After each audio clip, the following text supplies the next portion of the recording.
que o empresário sempre deixa para depois. A oportunidade está batendo na porta dele, mas o empresário deixa para depois, porque ele entende que vai existir essa oportunidade futura, mas quando essa oportunidade aparece de novo, ele já tem 3, 4 concorrentes naquele mesmo lead. Exato, exato.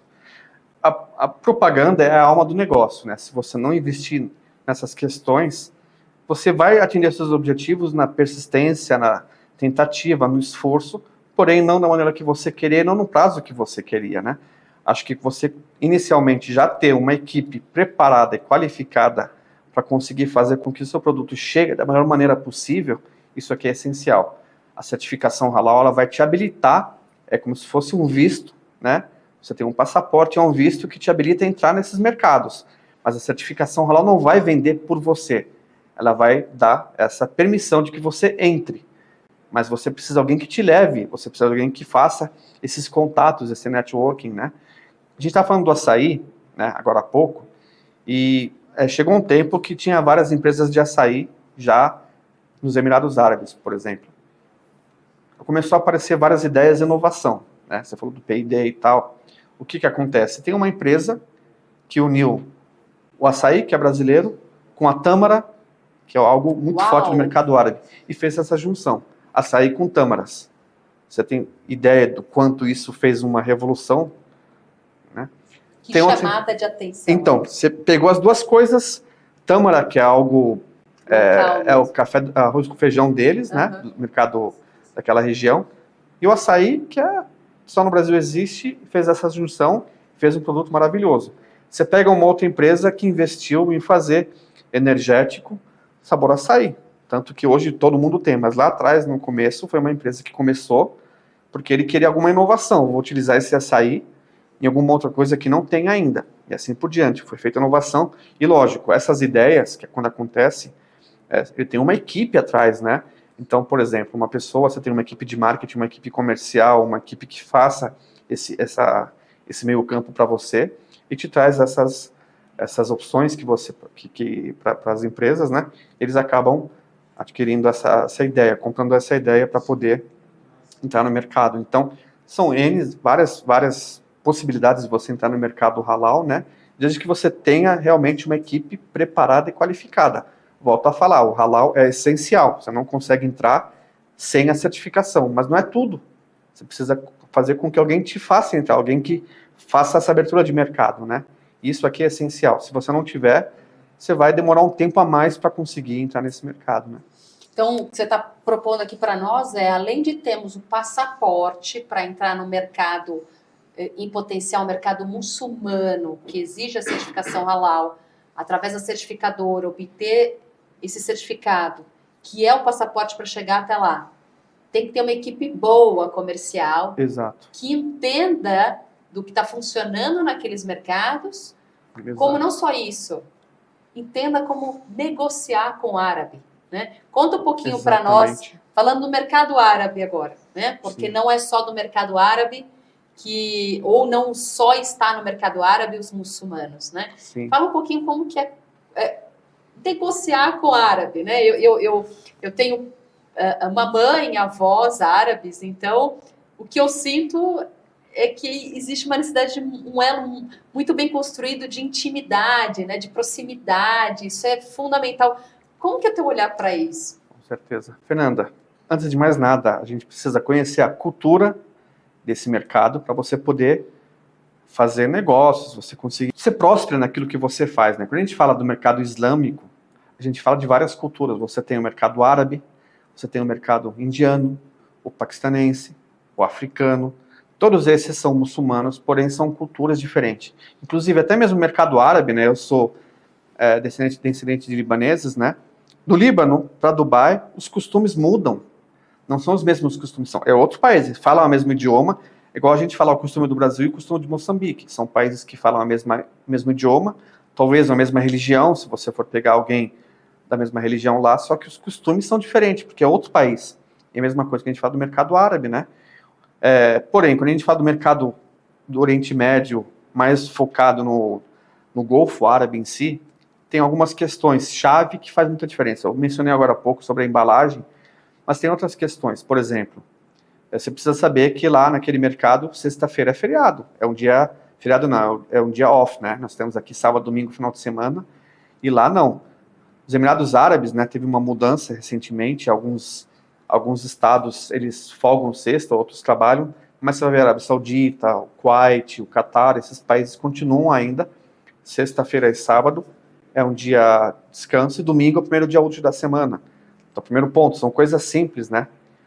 Um ponto também um pouco interessante saber, conhecer, quando você for negociar com esse povo, por exemplo, é a maneira de como você vai sentar, como você vai se vestir, como você vai abordar a pessoa, cumprimentar, não cumprimentar, né? Os árabes não têm costume de cumprimentar mulheres, dar beijo e tal, né? Isso aqui é uma coisa também que faz diferença na hora, porque se você chegar, uma mulher já chegar querendo abraçar, falar, poxa, essa pessoa não estudou, não sabe que a gente não cumprimenta. Então são pontos essenciais que a empresa precisa, a pessoa, né, a empresa que está querendo vender, precisa entender, conhecer a questão cultural antes de entrar nesse mercado. E quando a gente fala do mercado árabe, né, negociação com os árabes em si, a gente sabe no Brasil que grande maioria dos comerciantes são árabes, né, ou netos ou filhos de libaneses, ou sírios, ou Jordânia, ou Palestina, enfim, né, e está no sangue desse povo, né. Mesmo lá atrás, no início, realmente, né, antes, há 1400 anos, é a cultura do árabe realmente vender, né, e a gente leva isso, hoje você, numa empresa, você se vende para outro departamento, o departamento comercial vende para o departamento da qualidade, a qualidade vende, e assim por diante. Venda, isso aqui acontece sempre, né, você não vende apenas produto, você vende talvez serviço, você vende uma ideia, né, e isso aqui é uma coisa muito forte nos árabes. Então, quando você for negociar, você tem que estar preparado, que lá na frente vai ter uma fera do outro lado. Você precisa convencer ele, em tempo curto, claro, né? E o árabe tem também uma outra questão, né, em negociação. Sempre o árabe vai querer puxar o preço lá embaixo. Vai querer colocar o preço lá embaixo. Você passa um X, ele vai querer X dividido por 2. Né? Sempre vai querer diminuir. E você tem que ser firme, tem que saber táticas de negociação, né? É uma questão bem importante, né? Hoje nós temos algumas empresas aqui no Brasil que oferecem tipo, treinamento também para as empresas poder fazer a negociação com o mercado árabe em geral, mas são algumas questões realmente chave que a empresa precisa conhecer, né? Antes de querer entrar ou negociar com o mercado árabe especificamente. Ou seja, para negociar com o mercado árabe eu tenho que trabalhar com um preço muito acima do meu comum, porque naturalmente ele vai dividir ao 2. Olha, acontece muito isso, mas nem sempre você precisa concordar, né? Porque é uma tentativa, tá no sangue isso, né? Tá no sangue. Uma história rápida, eu morei 1 ano na China, e eu trabalhava numa trader na China, né? Então, quando os árabes iam para a China para fazer compra, a gente levava, né? Acompanhava eles até as empresas e tal. E quando os chineses sabiam que a gente é árabe, eles já jogavam preço lá em cima, porque eles sabem, o árabe vai querer chorar e vai diminuir e tal, não sei o quê. E muitos deles já jogavam preço alto para depois aceitar, dar um desconto. Tem empresas que falam, não, meu produto é assim, assim, assado, você vai convencer ele, você vai argumentar naquilo que seu produto realmente é, né? Então depende muito de cada pessoa, mas realmente essa questão de você conseguir puxar o preço um pouco mais para cima é uma tática, né? Uma opção de você poder não... Porque se você chegar com o preço lá embaixo e não conseguir dar um desconto, talvez você possa perder alguma negociação, a não ser que o seu poder de persuasão é muito forte e você consiga convencer a pessoa, né? Aí... falando de árabe, isso é difícil, né? Ele sempre quer entender que ele teve grande vantagem na negociação, né? Isso aqui tá no sangue. Agora, falando de um mercado que a gente está tentando gerar muitas modificações aqui no Brasil, que é a mulher na frente dos negócios, né? Onde a gente cada vez mais tem uma cobrança do próprio mercado, que a liderança seja cada vez mais forte, olhando uma quantidade maior de mulheres, né? Nós temos ainda uma sociedade muito machista olhando para isso, mas porque realmente o brasileiro é muito voltado à família. Sim. Agora, como é que uma mulher, né, em uma negociação com o mercado, vamos continuar a falar sobre o mercado árabe. A gente já teve aqui alguns árabes no escritório, alguns anos atrás, e eu lembro vivamente que eu precisava ficar cochichando no ouvido do meu funcionário naquela época, do que ele precisava comentar para mim em reunião. Por mais que a equipe que estava aqui era uma equipe muito grande, muito importante, Eles sabiam que eu tinha voz dentro da empresa, mas eles não poderiam me dar a voz naquela reunião. Eu senti muito essa necessidade de respeito a eles como clientes, né? Sim. E eu, claro, bem me coloquei naquela reunião, mas eu precisava a todo momento cochichar para o meu funcionário se posicionar como a gente gostaria, do que a gente gostaria, né? Eu achei tão curioso, porque a mulher em si, ela tem uma figura diferente. Com certeza. Né? Fernanda, a gente precisa entender duas coisas. Nós temos a religião islâmica, nós temos a questão cultural, né? Volto a falar, eu sou de uma família de origem libanesa. E no Líbano é um país igual ao Brasil, mulheres trabalham, mulheres têm empresas, elas são diretoras, elas são donas, são chefe, normal. Você tem alguns países árabes, islâmicos, que não tem a presença da mulher dessa maneira, mas não por questão de querer diminuir a mulher, por questão cultural. O islamismo é uma religião que protege muito a mulher, diferente do que muita gente imagina. É numa família, né, que tem um homem e a mulher na casa, é obrigação do homem trazer o sustento para a família, não é obrigação da mulher. A mulher pode trabalhar, mas não é obrigação dela pagar as contas, o dinheiro é dela. Já o homem não, é obrigação dele.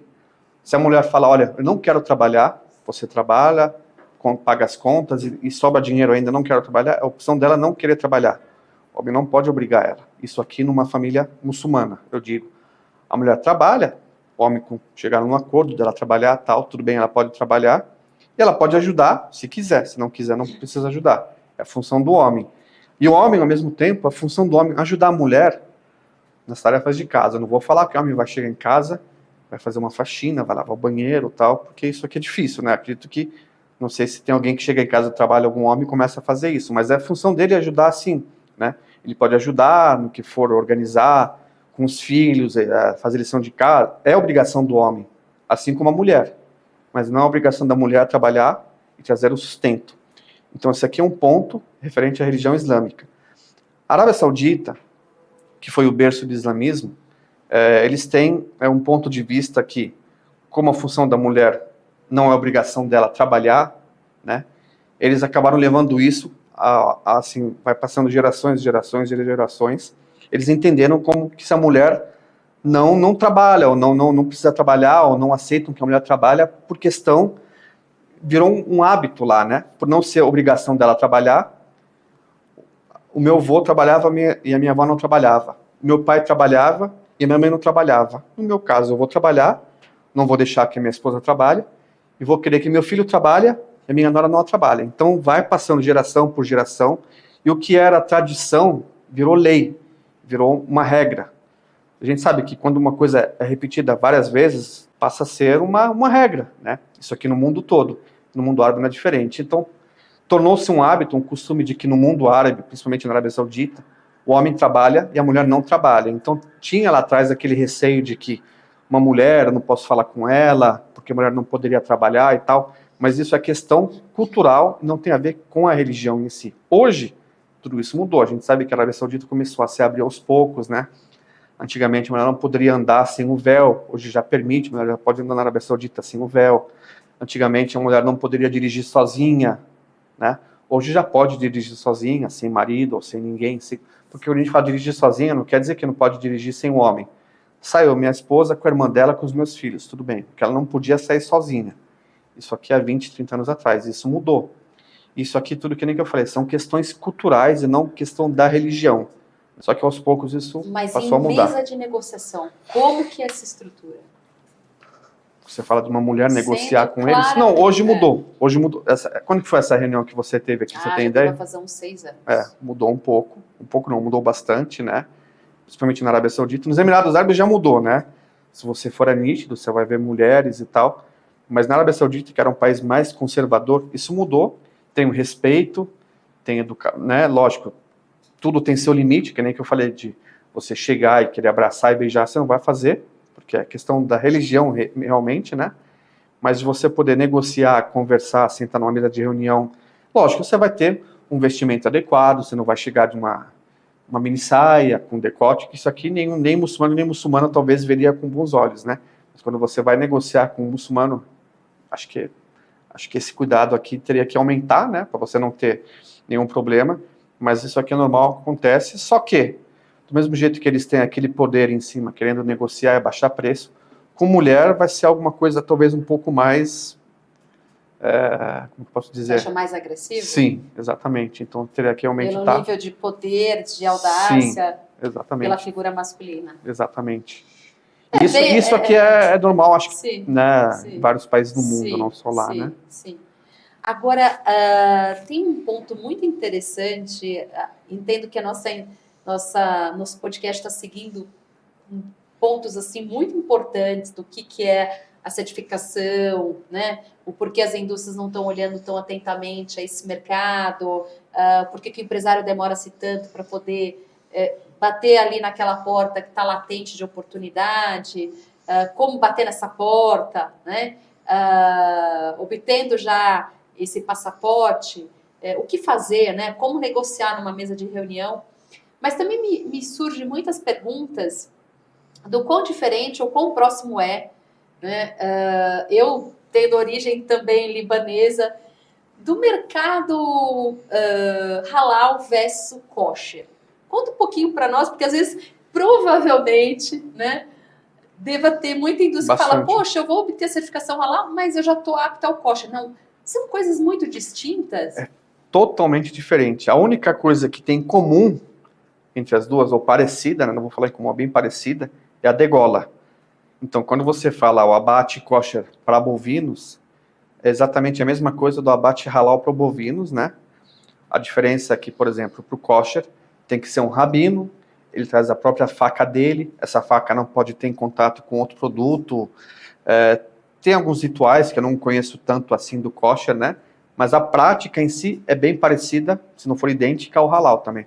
Da maneira de como fazer abate, com a faca bem afiada e tudo mais. Mas a gente está falando só de alimento, só do abate. Saiu do abate, tem muita coisa que não tem nada, não pode se comparar. Exatamente. Uma coisa, por exemplo, o kosher, eu sei que tem, a gente fala em frigorífico, tem a espaço de salga, que eles ficam 3 dias salgando a carne para realmente eliminar o sangue e tudo mais, né? No halal não tem essa sala de salga, tal, não é necessário. Mas quando você vem para outros segmentos, que nem café, produto industrializado, cosmético, que precisa do kosher também, é totalmente diferente do halal, porque o kosher é exclusivamente uma certificação religiosa. Eles não verificam boas práticas de fabricação, não vão verificar questões numa ISO 22000, por exemplo, ou seja, o que for. Já no halal, não. No halal tem essa sinergia, tudo aquilo que é verificado numa ISO de boas práticas, ou uma ISO de segurança do alimento, no caso, ele é verificado no halal, né?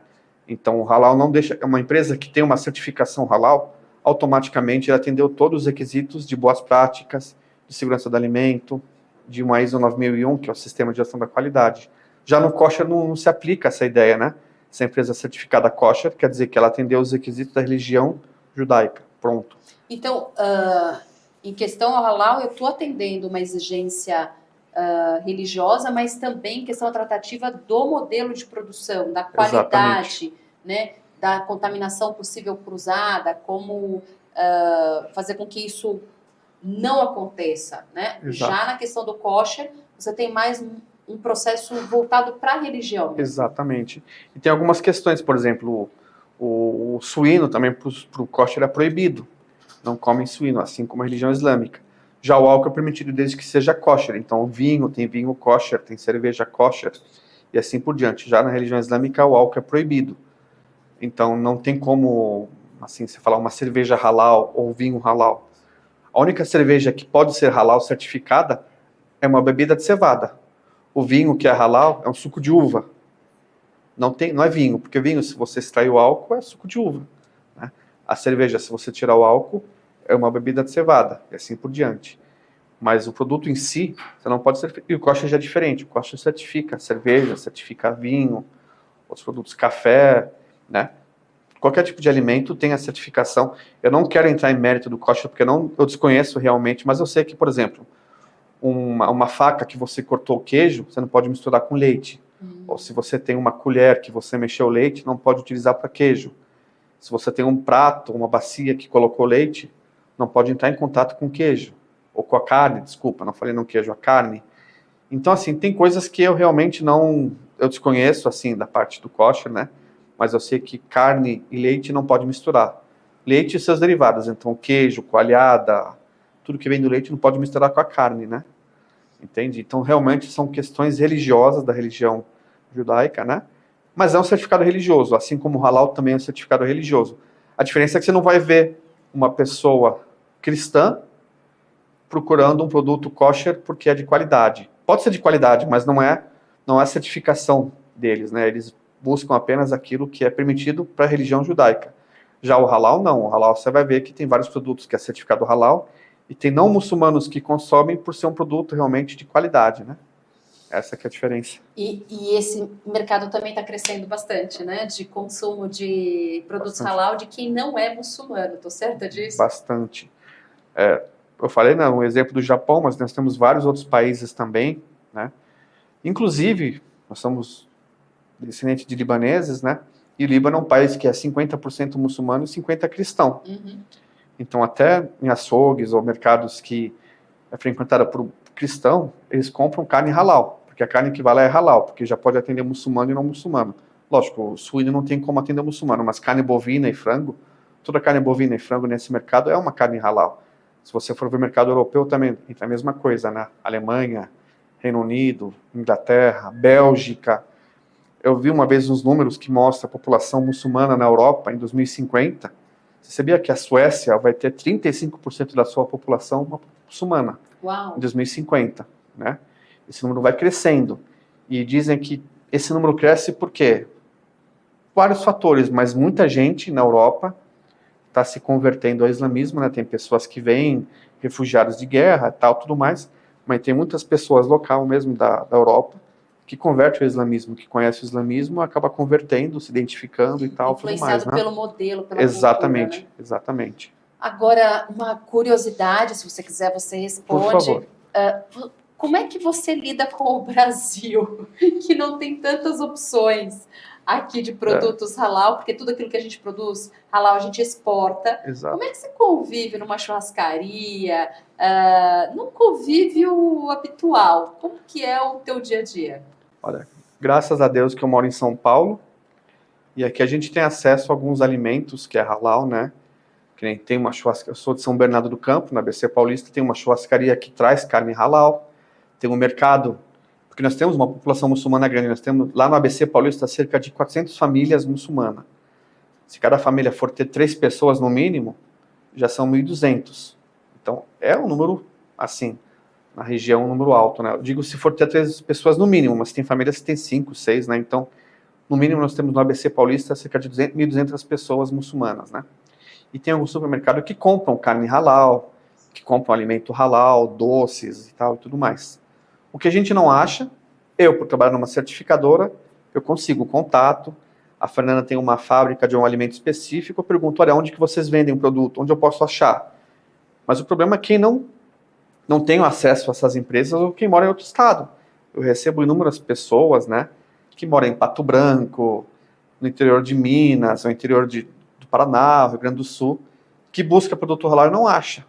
Naquela região você vai achar muita carne halal, mas é só carne, né? E eu não posso fazer nada, não tem como ajudar, né? Porque as empresas no Brasil, exatamente o que você falou, eles exportam tudo que eles fabricam halal para fora e deixam o mercado interno sem produto halal. E aí entra uma questão que a Fambrasa está fazendo agora recentemente, de conscientizar essas empresas, né, em fabricarem e vender produto halal para o mercado interno, né? Uhum. Nós temos a feira que vai acontecer em março do ano que vem, a Nuga Select Brasil, vai ter um espaço dedicado para a Fambrasa Halal, para divulgar o trabalho da Fambrasa e várias empresas certificadas halal naquele espaço também. Então, assim, queremos que os supermercados no Brasil passam a enxergar que o halal é realmente um selo de qualidade e passam a aceitar ou solicitar, na verdade, né, produtos com o selo halal. Você vai pegar um exemplo, se você for pegar uma fábrica de suco, tá? Ou vou mudar o exemplo, tá? Nutella. Uhum. A Nutella, ela é certificada halal, só que não tem o selo halal, tem o selo halal para exportação. Para mercado interno você não acha. Você vai pegar várias fábricas de balas e doces, a Ferrero Rocher, Ferrero Rocher, chocolate, é certificada halal. Talvez você não ache o selo, mas ela é. Você vai pegar aquelas balinhas de gelatina, né? Várias delas são certificadas, mas utilizam o selo só para exportação, não utilizam para o mercado interno. Por quê? Porque eles têm um certo receio de sofrer boicote, por uma falta de informação. Ah, o halal, exatamente.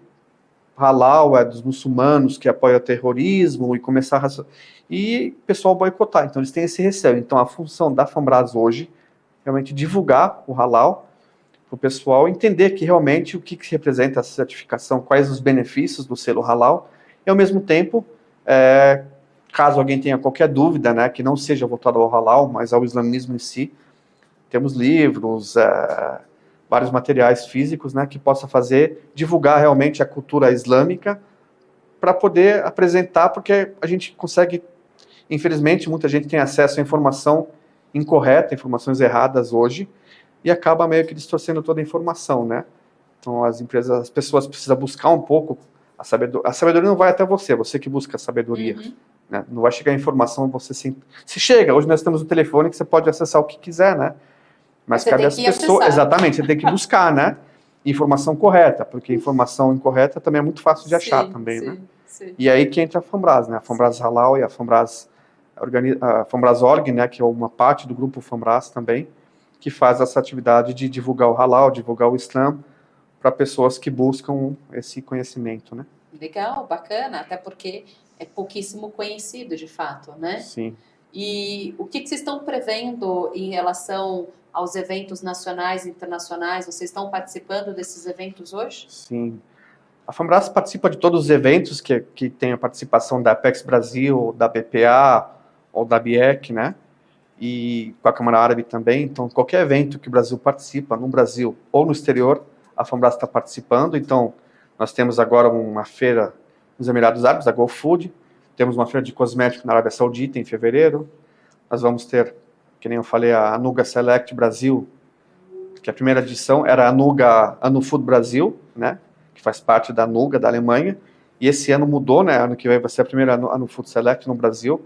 E a primeira feira no Brasil que vai dar o foco à questão halal, né? Pelo Brasil ser o principal exportador de proteína, alimento halal no mundo, não só proteína. Então a Anuga deu para o Brasil a chance de apresentar o halal realmente. Então vai vir muitos compradores do exterior, né? Do mercado árabe, mercado islâmico e mercado europeu, enfim, para o Brasil participar dessa feira, né? Nossa expectativa é que realmente seja uma feira de muito sucesso. Nós temos um exemplo aqui no Brasil, em São Paulo, desculpa, a APAS, né, a APAS Show também, mesma coisa. Então, hoje a gente está querendo o máximo possível divulgar o halal e, ao mesmo tempo, também aumentar, né, o número de empresas certificadas. Quanto mais a gente certifica empresas, mais possibilidade de a gente achar produto halal no Brasil e mais potencial de crescimento para essas empresas e para a economia brasileira em geral também. Sem dúvida, fantástico. Como é que a gente encontra a FAMBRAS hoje em halal? Dentro das mídias sociais, como é que a gente consegue encontrar? Arroba FAMBRAS Halal. Nós temos hoje a FAMBRAS Halal e a FAMBRAS, né, que faz parte do mesmo grupo. Então a FAMBRAS Halal cuida das questões halal, da certificadora realmente, e a FAMBRAS, só sem o halal, é o FAMBRAS Org, um organismo que trabalha para prestação de serviço, não, desculpa, realiza eventos sociais, né, distribuição de cesta básica, faz várias palestras gratuitas, vários cursos gratuitos, né, também. Então nós temos a FAMBRAS, arroba FAMBRAS Halal no Instagram, no LinkedIn também, né, FAMBRAS Halal, no YouTube também, nós temos canal no YouTube. Enfim, e quem quiser entrar em contato, né, comigo, com a FAMBRAS no caso, comercial, arroba fambrashalal.com.br também, né, é o e-mail do nosso departamento comercial. Não só departamento comercial, né, qualquer outro departamento, qualquer informação que for necessária, nós estamos à disposição de todos, hoje e sempre. Beleza? Maravilha, meu amigo, muitíssimo obrigada, satisfação em ter seu tempo aqui conosco, que é valiosíssimo, uma pessoa tão importante, repleta de tanto conhecimento, e agora fazendo parte do quadro da FAMBRAS Halal, fico muito feliz por você, que a gente possa caminhar juntos, até podendo ajudar essas indústrias a alcançar voos internacionais, tornando a área terceirizada delas na parte de exportação. Com certeza. Eu que agradeço a oportunidade de estar aqui com você. Sabe que para mim é muito prazeroso participar desses eventos, principalmente com você, né, com a FCI Consultoria. Eu sei o potencial que a sua empresa tem e quanto isso pode, em parceria com a Fambras, no caso com a Fambras Halal, de a gente poder caminhar juntos, né, atingir os nossos objetivos. Então, toda empresa que busca exportar um produto para o mercado islâmico vai precisar de uma certificação halal e vai precisar de uma empresa que faça, né, esse estudo de mercado ou entender o mercado específico. Então, não tenho dúvida que a Fambras e a FCI podem caminhar junto para ajudar as empresas brasileiras em conquistar seus objetivos. Muito obrigado mais uma vez, viu? Muito bom. Muito obrigada a todos. Esse foi mais um capítulo do Local ao Global. Teremos provavelmente novos capítulos olhando para a parte de certificação e assuntos que abordem a parte de exportação, internacionalização e importação.